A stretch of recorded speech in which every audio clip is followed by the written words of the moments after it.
Hello, I'm Nick from QuitWithNick, hypnotherapist, stop smoking expert. Watch this video to the end because I'm going to drop a few little things that might help you if you're in this kind of situation around smoking.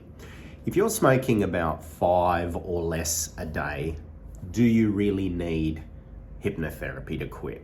Well, yes and no. Let me explain.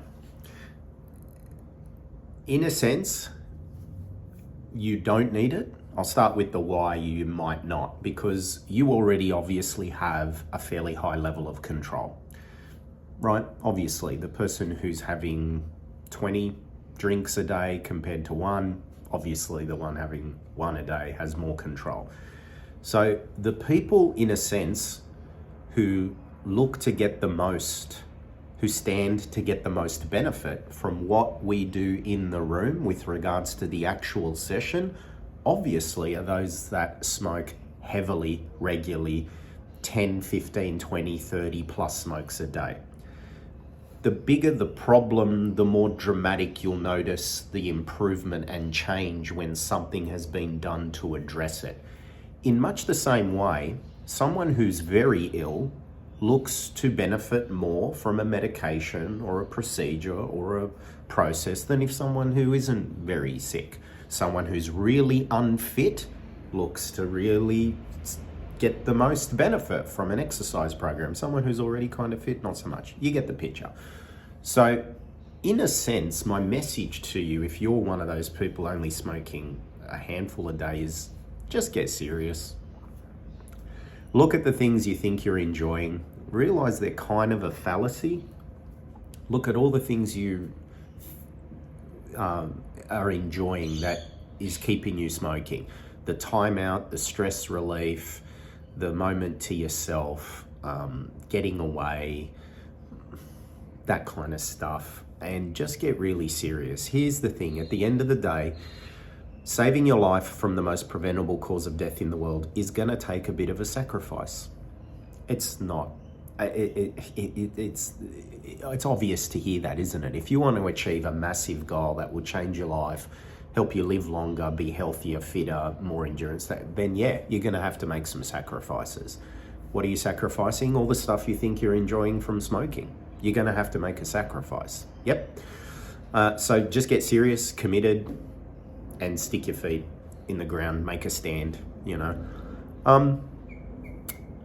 Here's where you can benefit from my program though, if you do have a lot of control and you're in that kind of situation where you may not actually, you can quit, but it's just what gets you started again. See, my program prepares your mindset in the best possible way by you doing a bit of prep before you come in.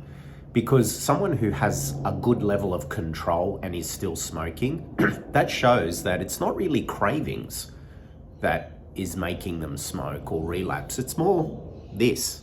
It's psychologically based. So my prep process, which can either be read or listened to, gets this in the best possible place. That's one way you can benefit from my program. The other is the post-session support tools that will help you avoid relapse. Now, it's one thing to be able to quit smoking. It's a completely different ballgame to remain smoke-free. See, I often say to people there are two aspects to this quit smoking goal. One is a sprint, the other is a marathon. The sprint is the 21-day mark. It takes 21 days to break a habit. Most people have heard that.